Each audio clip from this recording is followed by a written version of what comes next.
Today on Straight Talk Africa, the African diaspora, Africans living and working in the United States, sharing their culture and the continent's values with the African diaspora and their American hosts. That's coming up next, right here on Straight Talk Africa.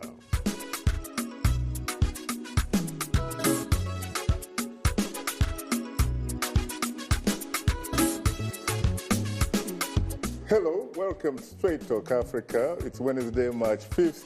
I am Shaka Ssali. Well, hello to you, Shaka. Hello to you, Mariama. How are you today and ready for the show? Hugely terrific.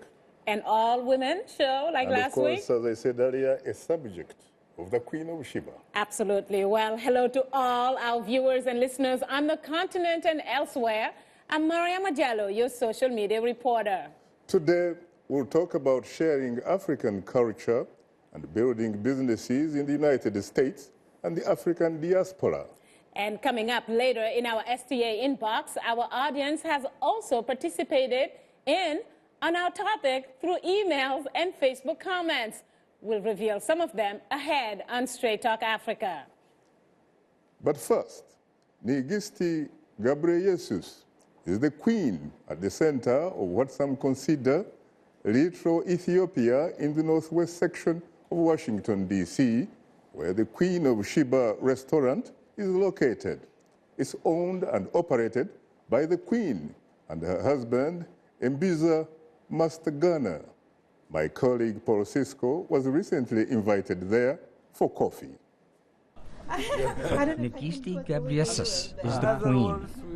At the center of what some consider Little Ethiopia in northwest Washington, D.C., is the Queen of Sheba restaurant, owned and operated by the Queen and her husband, Mbiza Mastagana. You have to love the job.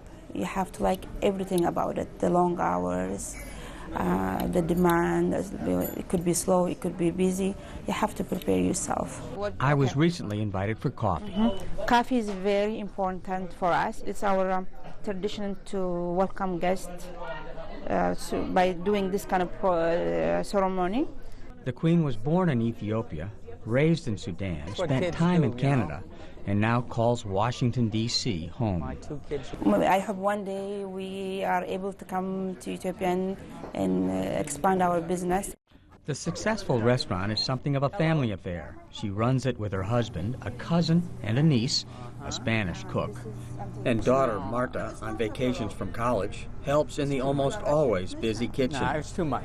So this is a split peas. This is red lentils, green lentils, color green, and cabbage. That's where I got my first taste of a very special dish. All the food at the Queen of Sheba's is organic, traditional, and fresh. You only can find this food here. Many ingredients are flown in every day from Ethiopia. And people keep coming again and again because it's authentic food and fresh. It's different and it's very healthy. People love it. And we love it that they love it. So, you know, we can be in business for a long time. The restaurant is a warm, friendly gathering place for conversation and much more. From noon to early morning, customers and friends and new friends eat, drink, visit, and enjoy at a pace much more Ethiopian than American. The restaurant is a little piece of Ethiopia in Washington, D.C. Oh, nice to meet you. Nice to meet you. I couldn't leave without promising the Queen I'd be returning. You're welcome. Thank you. Want to taste? Well, I have, and I can assure you I'll be back at the Queen of Sheba's again soon. Paul Cisco, VOA News. Thanks, Paul, for that report. Now, joining us here in our Washington studios is our distinguished guest, the Queen herself, Nigisti Gebreyesus, the owner and operator of the Queen of Sheba restaurant, known for authentic traditional Ethiopian cuisine, in business here in the nation's capital since 2006. Well, I have to say, frankly, Your Royal Majesty, that I'm profoundly honored and exceedingly humbled to have the opportunity to host you for the first time on Straight Talk Africa. Thank you for having me, Mr. Shaka. I'm so excited to be here. You're most welcome. And joining us from VOA's New York studios is Adeola Fayehun, host of SaharaTV's Keeping It Real with Adeola, a weekly satire show that focuses on African politics. Well, I have to say, Adeola, that I am profoundly honored and equally humbled to host you too for the first time on Straight Talk Africa.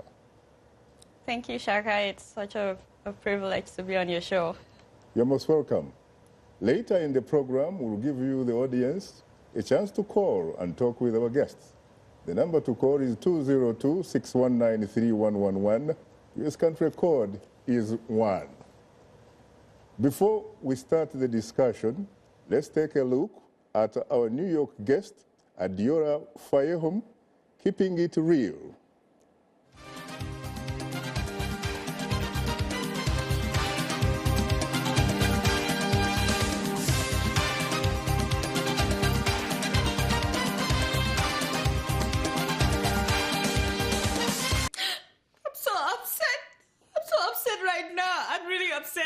Don't beg me. I say don't beg me. What's up, Jare, my people? It's your girl, Adeola. I'm really upset right now because I just realized that Mr. President has not been watching this show. Can you imagine? Did you guys see that media chat? Mr. President's media chat. Did you see? I mean, I know the audio was really bad on NTA. Oh my God, it was so bad. I mean, which is why I keep wondering what they are doing with the millions of naira that they are spending on NTA International. But that is not even why I'm upset, yo. I'm really upset because the man repeated so many mistakes that he made in the previous media chat. And remember my review of that media chat now, the one where I gave, in a gentle and friendly way. Yes, that I advised him on how to make it better the next time. Remember? Yes, episode 93. Thank you, Call It The Woe. If you're here to see that episode, go and watch it. Even if the internet service is bad at Aso Rock, at least Dr. Ruben Abati or Dr. Donyo Kupe or even Dr. Reno Makri and what? That one is not a doctor. Oh yes, I heard that he's a pastor in real life. By the way, did he actually forge those documents? I've been hearing. Anyway, but one of them should have downloaded that episode and put it on a DVD. And they should have... Terrific, Adeola. Adeola, how are you able to do this? I'm doing well, thank you. How are you able to do this? You told me that you've been on air since 2011.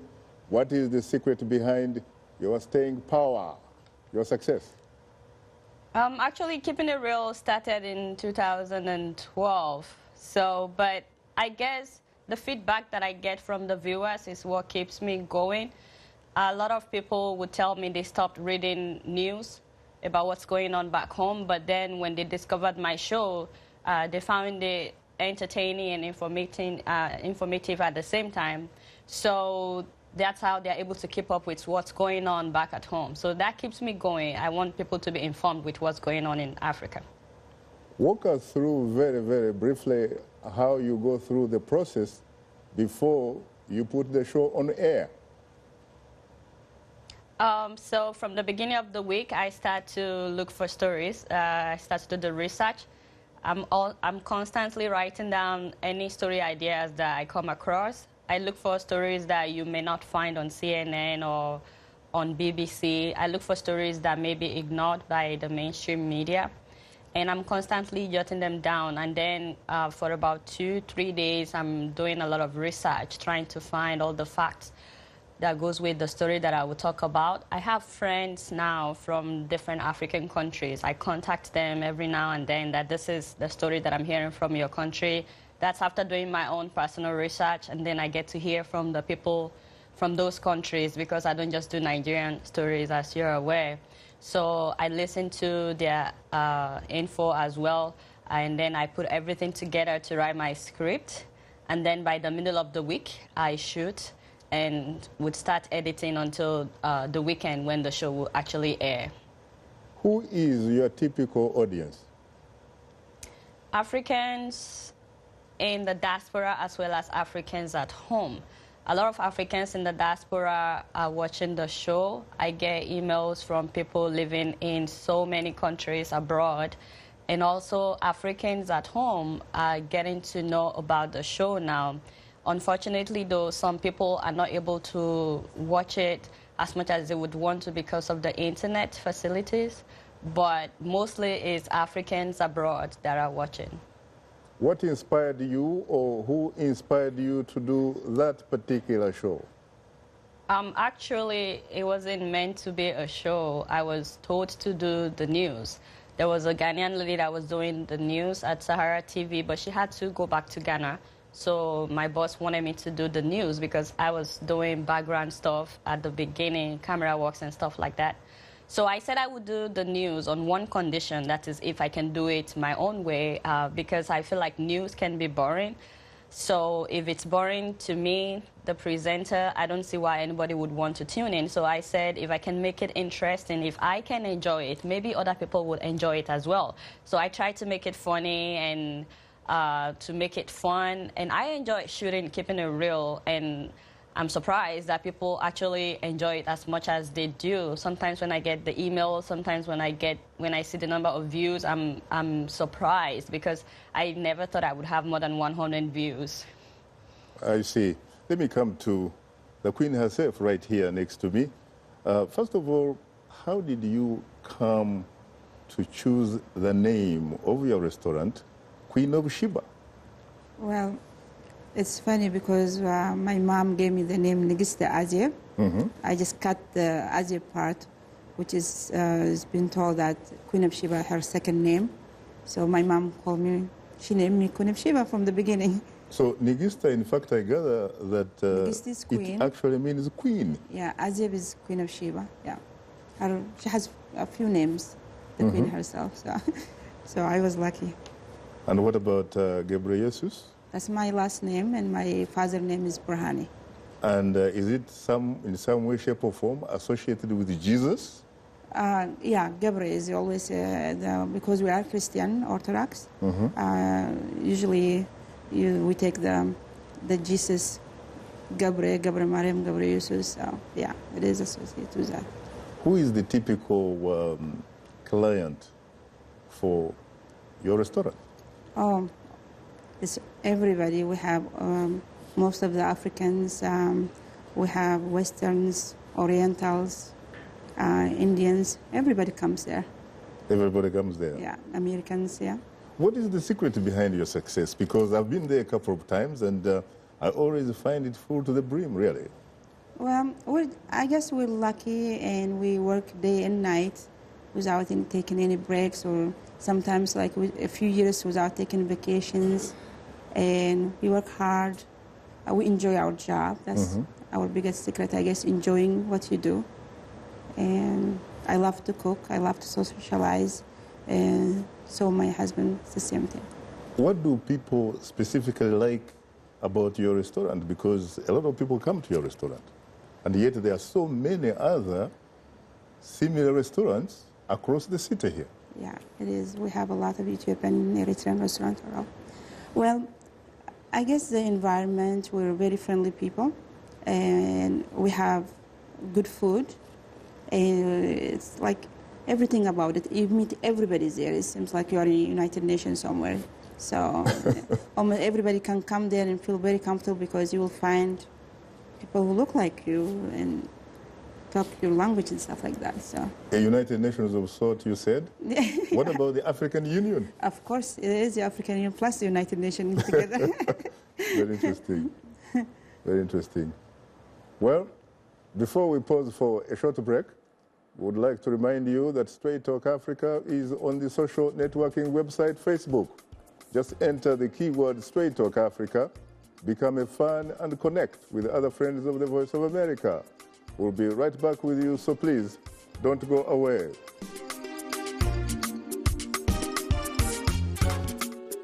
The Queen of Sheba restaurant was founded in Washington, D.C. in 2006. It's known for authentic traditional Ethiopian cuisine. The restaurant is named after the legendary Queen of Ethiopia.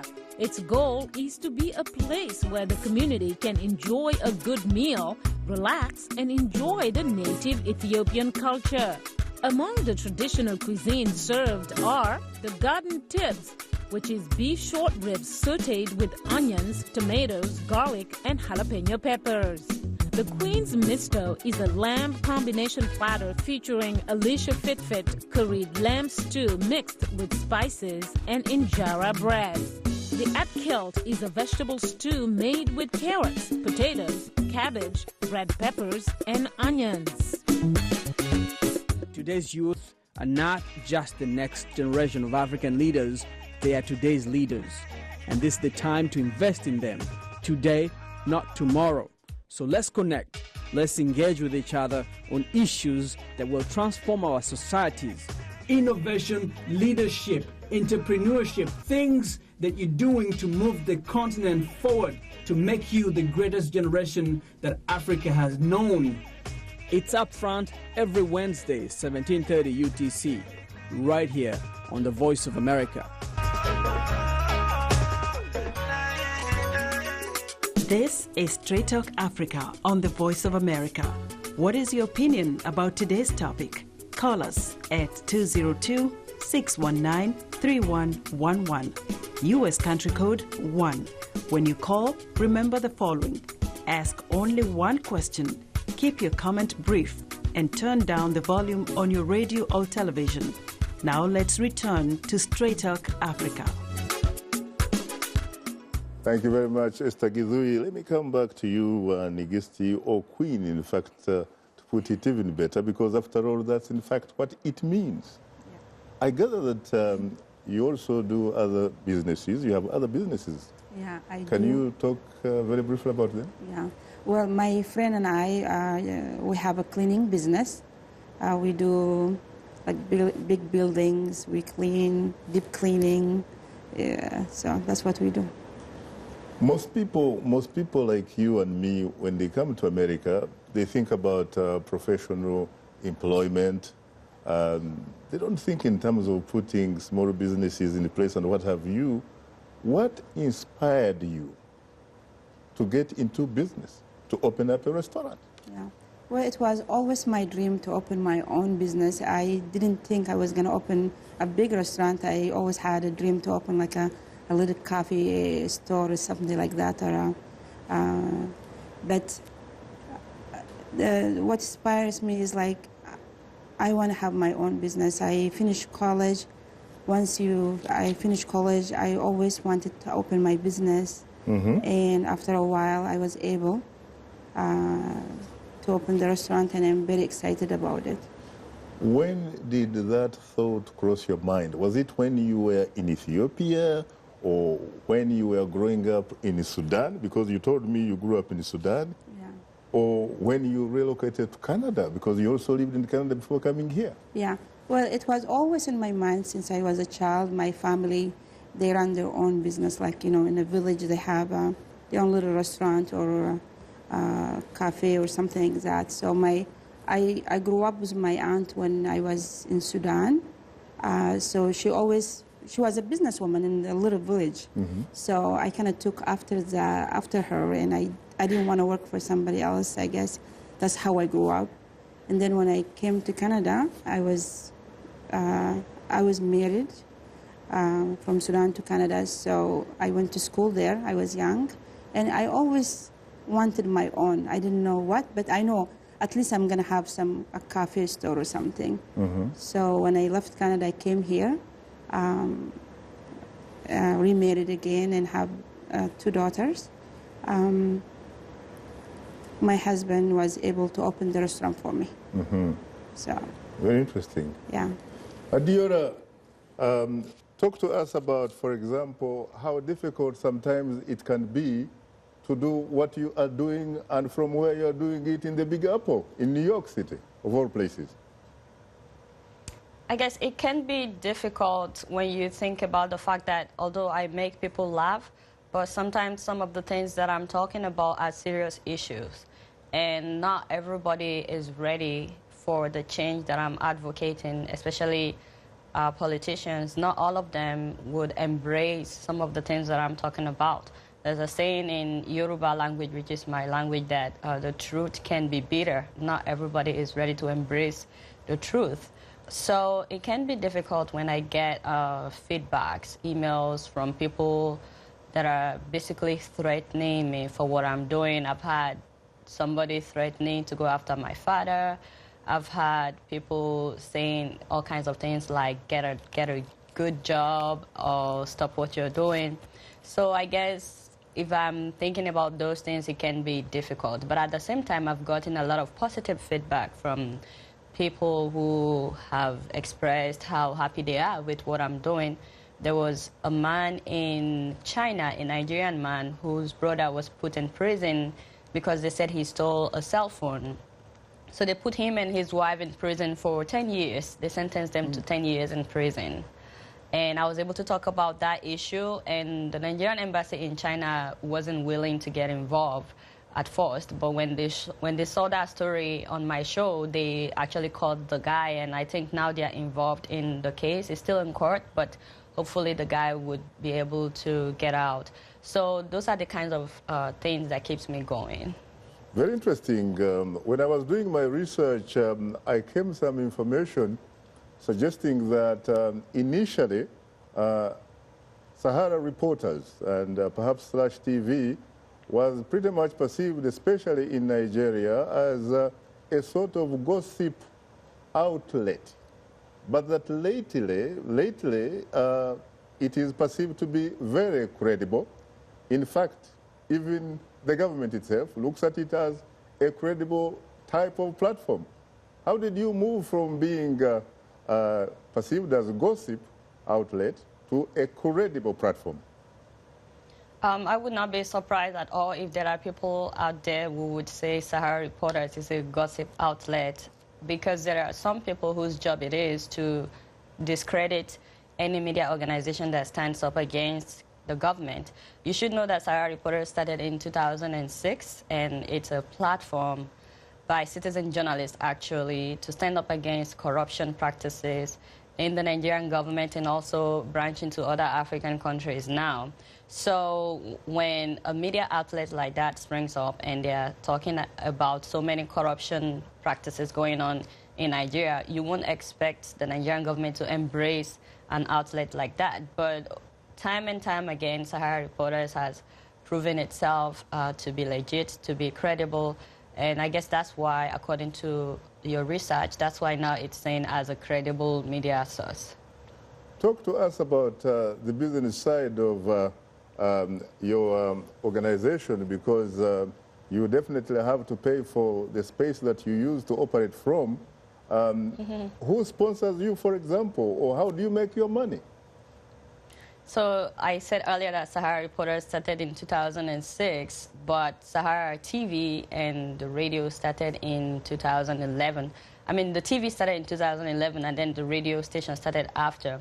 But one way Sahara Reporters have been able to continue to do the work that is doing is majorly through foundations, grants from foundations, from the Ford Foundation as well as Omidyar Foundation, which is owned by the owner of eBay.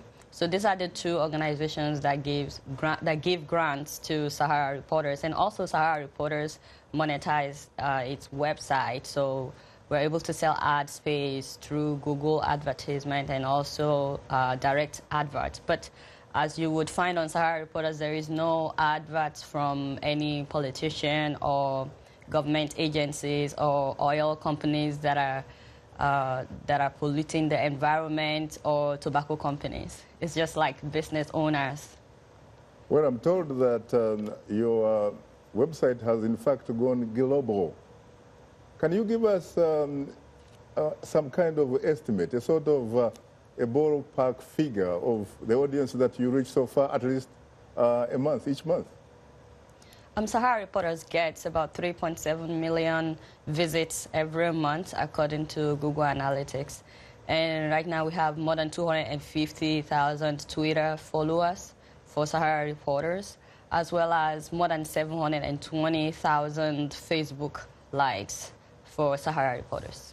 Very interesting. Let me come to you again, Queen. What about you? What are some of the problems, for example, that you encountered when you were starting your business?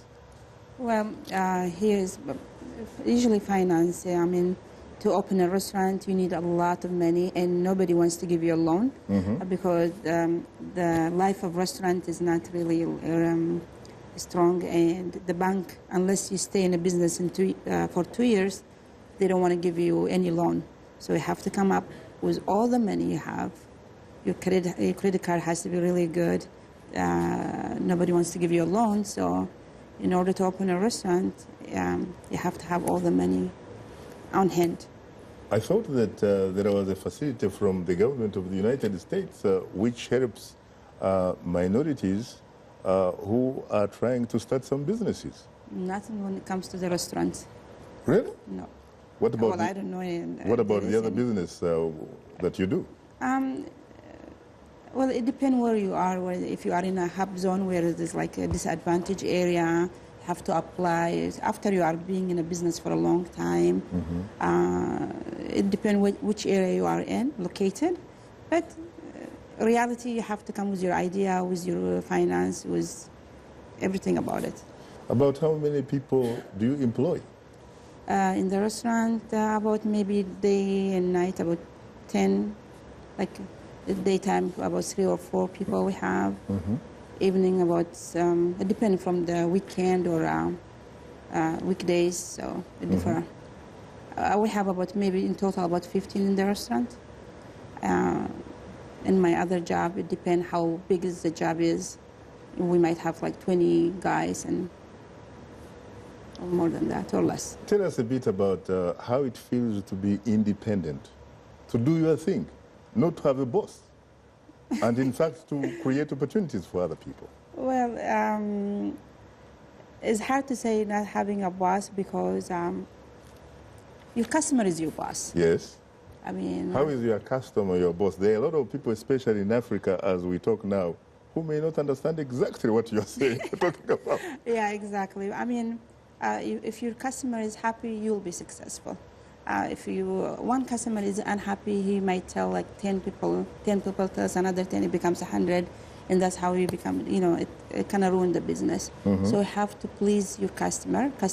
In America, customer is right. So we have to do everything to make the customer happy.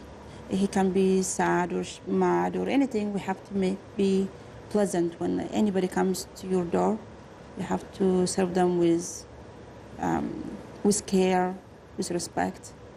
So, talk to us about something you'd consider to be your single most important decision. And as far as business is concerned? As far as business is going on my own and just to create something for my family and have that guts to do it. I mean, when I was opening the restaurant, most people say restaurant is not going to be successful, it's going to be very difficult to have a family, this and that, it's really challenging. But I had it in my heart, and my husband was so supportive, and we were able to open it, and I am the happiest woman. I'm like, no regret whatsoever. What about the single most regrettable decision so far? So far, I have none. I mean, I have no regret whatsoever. Really? No. All your investments have panned out fine? Yeah, I mean, it's in business, it's up and down. It goes with the economy. If the country is not making money, I'm not going to make the money. So I just deal with it. And I don't go and spend a lot of money. So what is your goal? Aren't you thinking about expanding your business, or perhaps starting a business back in Addis Ababa, the Ethiopian capital, or something? Yeah, I hope one day, of course, everybody wants to go home and do something.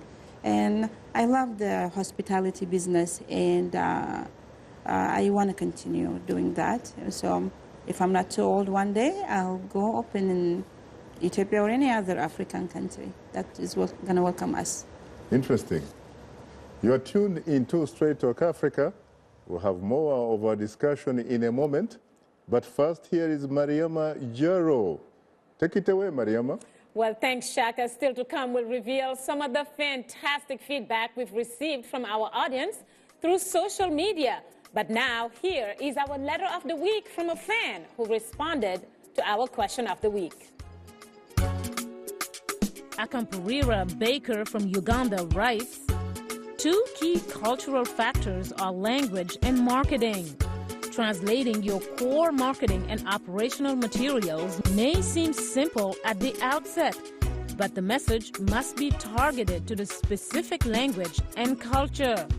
Marketing is important because perceptions at the deepest cultural levels may have repercussions on overseas marketing. For example, the taste for fast food in America may not be appreciated in cultures where meals are supposed to be leisurely and relaxing.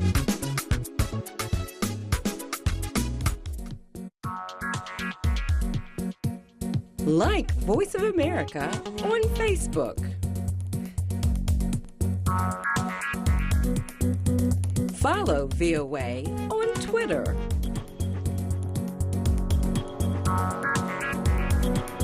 Join VOA on our YouTube channel. Like, follow, join VOA. This is Straight Talk Africa on the Voice of America. Call us now with your questions and comments. The number 202-619-3111. And the U.S. country code is 1. Call us collect and we'll pay for the call. Or call directs and we'll call you right back. Remember to keep your questions brief. Now back to Straight Talk Africa.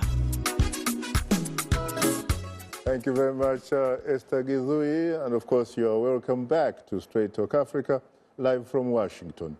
Once again, it's time to bring in my colleague and social media reporter, Mariama. Take it away again, Mariama. Well, thanks, Shaka. It seems that nationally and internationally, African entrepreneurs are deeply committed to encouraging sustainable economic growth and employment. Africa's tax systems are becoming more transparent, investment protection laws stronger, and fiscal management more prudent. Entrepreneurs with innovative ideas for startup companies along with established businesses are the key to addressing Africa's poverty and high unemployment. And this leads us to our question of the week, which asks, what are the key cultural factors African entrepreneurs should consider when developing businesses in emerging diaspora markets in their adopted countries of residence?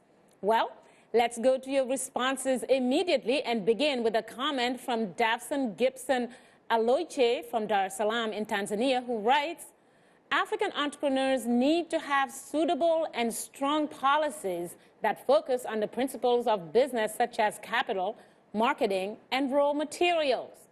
Another comment comes from Titus Dape, I think from Jos in Nigeria, who says, African entrepreneurs should consider religious beliefs, consumption patterns, and perceptions.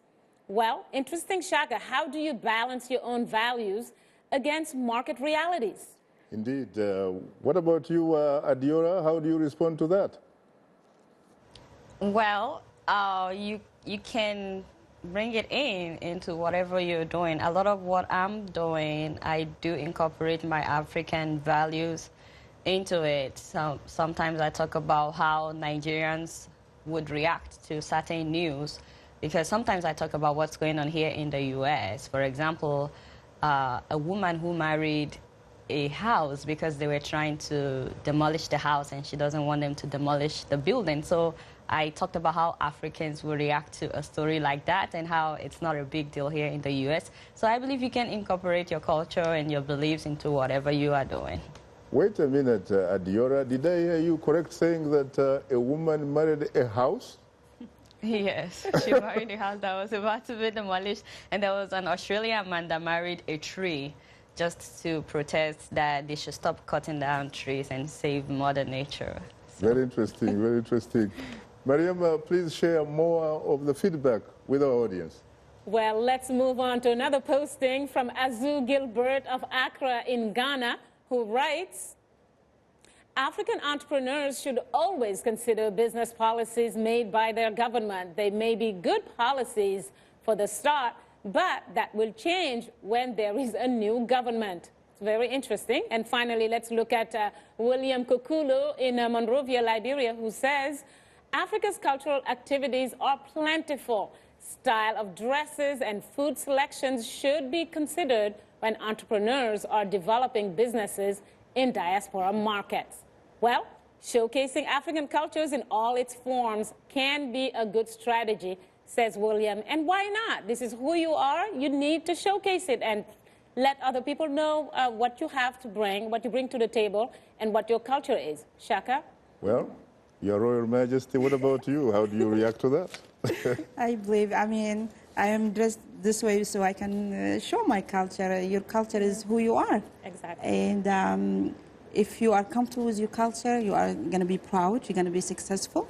You're going to teach your kids that, and they're going to be proud of being Africans, and that's what we have to teach. That is an Ethiopian dress? Yeah, it is an Ethiopian. It's not a typical Ethiopian dress. It's more modernized dresses, but you know, we usually wear white cottons and crosses, and if you're Christian, it's cross. If it's not Christian, it's kind of flourish way. But we have different kind of colors now. So it's very interesting because the safari suit that I'm putting on happens not only to be African, but Ugandan. I bought it in the Ugandan capital, Kampala. A lot of people think that all you have coming out of Uganda sometimes is exporting violence. But in fact, they have... It's nice. Thank you. Thank you so much. Well, Shaka, I think we all the ladies here are definitely enjoying the outfits today. And I have to say, you've been a minority this week, and last week it was also all women. How are you enjoying that? Oh, you know what? It's usually terrific because, as I told you a little bit earlier, Mariama, it's not a position, frankly, that is very strange to me because I was born and grew up with 6 sisters. I was the only guy. It wasn't until I left Kaba in southwestern Uganda that 2 of my brothers were born. Well, thanks, Mariama, for bringing us this week's audience reaction. Well, thank you, Shaka, and that's all the feedback we have for now. We appreciate all the responses from our radio listeners, TV viewers, and those who tune in to watch our stream on the web. Please keep your comments coming. Just a reminder, we love hearing from you, so drop us a line at africatv@voanews.com. Once again, our email address is africatv@voanews.com, or post your comment on our Facebook page. Just enter the keywords Straight Talk Africa. Be sure to visit us online at voaafrica.com, or you can join our YouTube channel. Just subscribe to VOA TV to Africa. Now, let's take a look at what's on tap for next week's program. Next week on Straight Talk Africa, the United Nations has declared March 8th as the International Women's Day. We'll discuss women's empowerment, gender equality, and the complex challenges women are facing in Africa and around the world. Equality for women is progress for all. The theme will be discussed right here next week on Straight Talk Africa. Thank you very much, Mariama. Let's go to the lifeline of the show, which are the telephone callers. And let's go to Patrick from Nigeria. Good evening, Patrick. You are most welcome to Straight Talk Africa. Good evening, Mr. Shaka. Good evening, madam. I am hugely terrific, Patrick, and as you can see. Yeah, madam, I want to find out from madam. Madam, an entrepreneur in Africa needs a loan. What will he or she do? And this entrepreneur doesn't have the collateral, to get this loan. And research work has shown that many investors are running away from coming to Africa to invest. What do you expect us to do? Because looking at the business environment, there are certain factors that affect business. Technology, demography, political factor, culture, economic factor that affect business. Thank you very much. Have a pleasant day. What about that, Queen? I didn't get the first question. He says that doing business requires loans and that kind of stuff. What can they do, say, in Africa to access loans? Coming here, is that? Over there, where he is. Well, I'm not sure how it works there, but I guess in every country, if you don't have the money, I think it's very difficult to open any business. I mean, idea is not enough. You have to have your idea and your cash. I hear you. I can also add, Patrick, by the way, that the last time I checked, Nigeria is expected to be having more than 23,000 multimillionaires by 2017. And as I talk, you have anywhere between 15,000 to 16,000 married millionaires in Nigeria. So surely they must be accessing money somewhere. Otherwise, how are they able to make those big bucks, big naira? Hi, Shaka. You will have to repeat that because all I'm hearing is music. I'm sorry. No, it's fine. I did not hear any of that. I was actually answering. There's a music playing in my ears. I was answering the question, that was posed by your compatriot Patrick from the great state, great nation of Nigeria, obviously Africa's most populous nation. Let me go to Juma. I'm sorry, I'm not here. Hello, good evening, Juma. You're most welcome to Straight Talk Africa. Juma from Tanzania. Yes, hi Shaka, how's you, brother? I am hugely terrific, Juma. It's a very long time. I haven't heard from you, my man. Exactly, that's very true. So what is your question, please? Okay, I'd like to question the Queen of Sheba owner regarding the business in the USA. Like, I'd like her to share with us what are the difficulties or what are the conditions she has faced, of which maybe she can say they are difficult or they're a little bit challenging compared to the Tanzanian environment for her to start a business.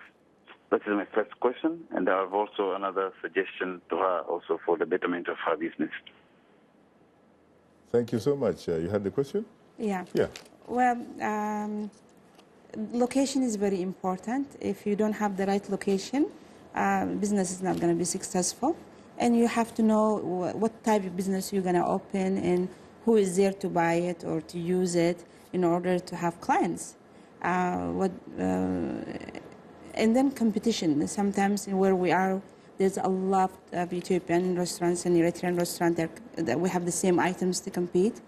How are you going to go by that, and how are you going to be successful? What are you going to offer? What kind of different thing you're going to bring to the table? Very interesting. So location is very important. Of course. In the way they say it 3 times, location, location, location? It is true. It is true. You need the parking. You need, so people can see it easily. It has to be in the center that your community is in. Because when our community comes to the restaurant, the other follows. I mean, even the Westerns like to see your own people in the restaurant. They don't just want to see only like Americans or any other. They want to see the Ethiopian community. They want to see, are they eating there? So to make them feel more comfortable, and they would know it's authentic food. What about security? Well, yeah, when we opened the business, we had a lot of hard time. We had a break-in. It was rough here and there. But after a while, you get used to it, and security got better, and we are here.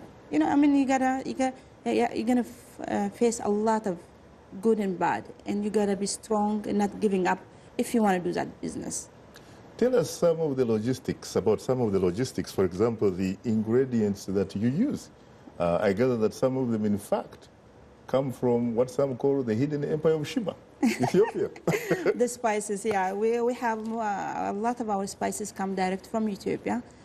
We have a special, like the shuro, like a split peas powder that you can only make it in Ethiopia. Mm-hmm. And the peppers, berbere powder, you can only prepare it in Ethiopia. There's a lot of spices that only can come from Ethiopia, and which makes it so authentic and it's good quality. And now we have the organic injera that comes direct from there, the teff. So a lot of things come from Ethiopia, and we're able to use it. We have a client for it. So. And of course, in fairness to Ethiopian Airlines, you really have a lot of advantages because they land here every day. Every day. We have our injera comes every day. I think actually 6 days a week, if I'm not mistaken. Yeah. 6 days a week? Mm-hmm. Fresh injera, just hot from the oven, I guess. Very interesting. A reminder that you are tuned into Straight Talk Africa.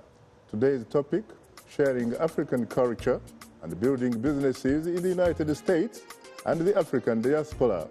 If you wish to participate in our discussion, please call us at 202-619-3111. US country code is 1. We'll continue our discussion in a moment, so please don't go away. SaharaTV was created in 2011. The New York-based station is the broadcast outlet of Sahara Reporters, the groundbreaking online news medium commonly referred to as the WikiLeaks of Africa. SaharaTV is an advocacy and journalism watchdog outlet for the free and unfettered exchange of thoughts and opinions. Its stated goal is to advance a progressive generation of Africans and people of African descent who are informed about their government and the political forces that determine their future. SaharaTV is committed to the struggle for democratic values and transparency in Africa. The lyrics could be French, English, Portuguese, Bantu, Arabic. It is the beat. The African beat that counts. The beat does all the translations. It cuts across all languages and gives us the understanding that this is the African beat. It is so distinct and adhesive. It binds us together. African beat on the Voice of America. For more information, visit our website at www.voanews.com/AfricanBeat.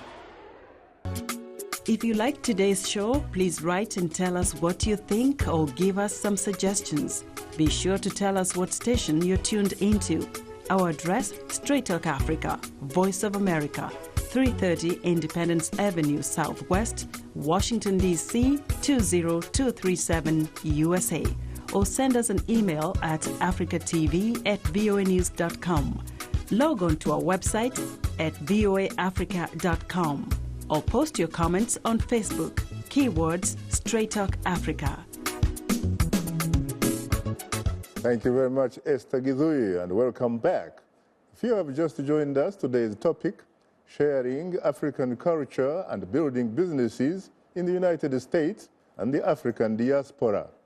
Our distinguished guests are the Queen herself, Nigisti Gebreyesus, the owner and operator of the Queen of Sheba restaurant, known for authentic traditional Ethiopian cuisine, in business here in the nation's capital since 2006. And joining us from VOA's New York studios is Adeola Fayehun, host of SaharaTV's Keeping It Real with Adeola, a weekly satire show that focuses on African politics. I have to say, Adeola, of course, and the Queen of Sheba herself, that once again I'm profoundly honored and exceedingly humbled to have the opportunity to host the two of you on Straight Talk Africa. Thank you. We're honored to. Thank you. You're most welcome. Now, Adeola, I gather that we were experiencing some technical difficulties, but I'm glad to know that you are back. Thank you. If I were to ask you the same question that I asked the Queen a little bit earlier, what would you say, at least so far, has been the single most important decision that you have made in your business? I guess not backing down in the face of fear is a decision that has brought Sahara Reporters to where it is right now. I'm sure that you're probably aware of the fact that Sahara Reporters has been sued several times by government organizations or politicians who do not like what the website is about. But the fact that the website kept going, that's why it is where it is today. And personally, I think regarding my show, I would say the best decision is just to keep going, because when I started, I wasn't getting any positive feedback at all. All I was getting were negative feedbacks like, oh, why are you faking your accent? People used to tell me I'm trying to use a British accent. And I'm like, I've never lived in London. Why would I want to fake a London accent? But I kept going. At that time, I wasn't getting too many views, and I wasn't getting any positive feedback. But I kept going, and at some point, people started to like the show. And it's funny because the same people that were saying negative stuff at the beginning are now saying positive things. So it's quite interesting what can happen when you keep doing what you believe in, regardless of whatever anybody says. Well, of course, as they say, the world is not static, it is dynamic. How do you deal with that type of negative criticism, for example? Because I run into a lot personally. I get, in fact, overwhelming positive reaction. But like today, I ran into a very, very negative criticism from somewhere in the United Kingdom, saying that I am incompetent, saying that I mumble, saying that I don't seem to know, in fact, what I am talking about, that, in fact, I shouldn't be on air broadcasting out of Washington. How do you take that kind of criticism? I can't believe you're even saying all this.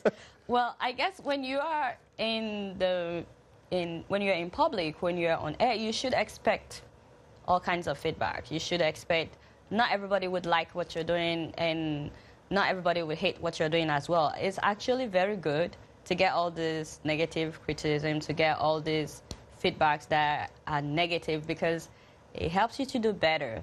If everybody is telling you you're doing great, something is wrong. If all you're getting is just, oh, great job, great job. So it's necessary for people to be able to tell you the truth. Now, there are some constructive criticisms that I've gotten in the past. People telling me, oh, maybe your show will be better if you do this. That's being honest, and I've been able to change in some ways. I still have a lot to work on regarding my show, but there are some that have just the aim of putting you down, and you can't allow that to get to you. When I see emails like that, I laugh, and I make sure I respond to them. I just say thank you. Like recently, someone had sent me an email about how the Nigerian president is the best president we've ever had, which most people would say no to that. I as well. So I responded, I said thank you, but he didn't expect that I would reply at all. So he came back sounding softer but he called me a fool in the first email. And then the second email, he's starting to say nice things. And that was because I responded by saying thank you. So I don't shut people off. They're expressing their opinions. I'm also expressing my opinion on the show. So everybody is welcome to express their opinions. And, you know, I'm always up for a dialogue. Let's talk about this. Let's reason together. But at the same time, I don't let the negative feedbacks, I don't let that get to me, and at the same time, I don't let the positive feedbacks get to me either, because the same people that are praising you today, if you mess up tomorrow, they will come after you. So I'm in between. I'm not moved by either the positive or the negative feedbacks. I'm just trying to do my job, and I'm trying to put in my best in my job. What about some who say that the way you sound is not really a reflection of what they consider to be, quote-unquote, international standards, that you sound African? Is there anything wrong in sounding authentically African?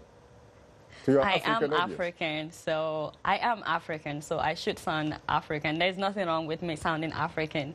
But when I started the show, I started talking more with Nigerian accent, and that has really become part of me. Now I speak more with a really thick Nigerian accent. Not that I was not speaking with Nigerian accent before I started the show, but since I started the show, I feel like people enjoy when I speak Nigerian accent more, and now I'm like so used to speaking with the Nigerian accent. But I am African, and I'm not sorry for the way I sound.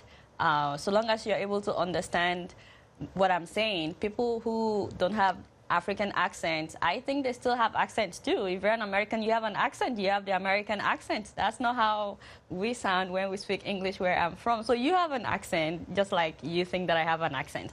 And also, I would like to say that regarding the person that sent you that email, I'm sure you probably get emails like that. I think you're doing a terrific job, and keep doing what you're doing. You're a wonderful presenter.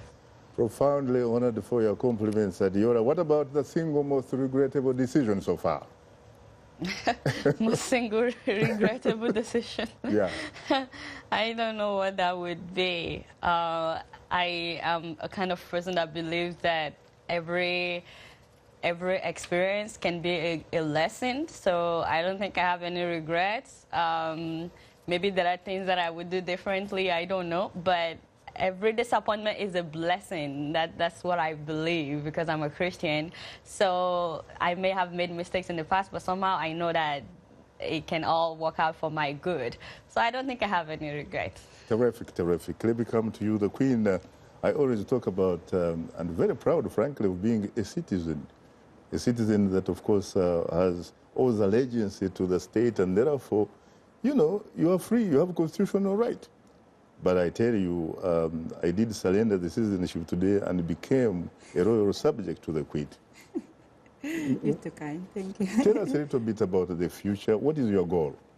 My goal is, I have 3 beautiful daughters. My dream and hope and goals is they are going to be successful. Whatever they do, I'm going to be supporting them. If they want to be in business, they want to be working, anything they choose. My goal is always to be in business. And I hope when I age, I'll be still managing my own business. Is it restaurant, cleaning, whatever. God is going to give it to me. And I'm going to be happy about it. As this young lady said, regret, you learn from your regret. And if you're able to learn from your regrets, you're not going to make many mistakes. And mistakes is part of life. Mm-hmm. You do mistakes, you correct it, and you move on. Now you talk about having 3 daughters. Is there any of them who is interested in following in your footsteps? I think the second youngest one is her name is Sarah. She's 11 years old. She talks about business, about money, owning her this and that. She already knows which school she's going to and what kind of career she's going to do, she's planning to go to Africa and build some buildings. She wants to be in engineering. And, you know, I love it. I hope she's going to do whatever she wants to because I was able to do what I want to and I'm very happy. And, you know, being successful helps too, so. Queen Sheba, if you were to talk to us from the deepest, better part of the bottom of your royal heart and soul, any advice for a small girl down there in Africa to follow in your footsteps? What do they need to do in order to succeed, like you have been able to succeed so far? Well, now it's getting easier. When I was born in a village in Ethiopia, in Tigray, and I was adopted by my aunt and married at a young age without my will. What age? At what age did you get married? 14? 14. Really? Yeah, it was arranged marriage. You know, like most African girls are faced to. I was lucky. I had a man who took care of me, brought me to Canada, put me to school. But, you know, it didn't work in the end because we kind of grew apart. But I have my first daughter from him. And then you just have to go to school. You have to find education is very important. 30 seconds. Yeah. I mean, your parent, you have to convince your parent. I know some African tradition, maybe education is not that important. But it is the key. It is the key. If you go to school, you are able to do anything you want. Education is the key. You don't have to leave the country. You can be in your own country and go to school. Girls, go to school. Go to school. In don't Africa. Get married at you young become age. Somebody. Well, on that note, thanks to our distinguished guests, the Queen herself, Nigisti Gebreyesus, the owner and operator of the Queen of Sheba restaurant here in the nation's capital, and Adeola Fayehun, host of SaharaTV's Keeping It Real with Adeola, who joined us from VOA's New York studios. Thanks to our affiliate stations, along with our viewers and listeners, we thank you for tuning in. For many of our Voice of America radio affiliates, Learning English is coming up next, and tomorrow morning's Daybreak Africa with James Bate. Also, don't forget to tune into Voice of America's Africa 54, a 30-minute daily TV magazine program that features what's trending in news, health, sports, and lifestyle. On behalf of the Voice of America, thanks for tuning into Straight Talk Africa. In the meantime, get better, not bitter, please. And remember to keep the African hopes alive.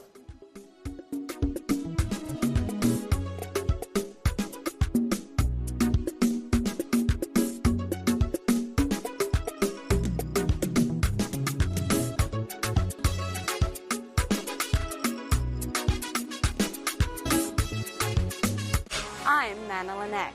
From English with Manny and Maury, this is VOA.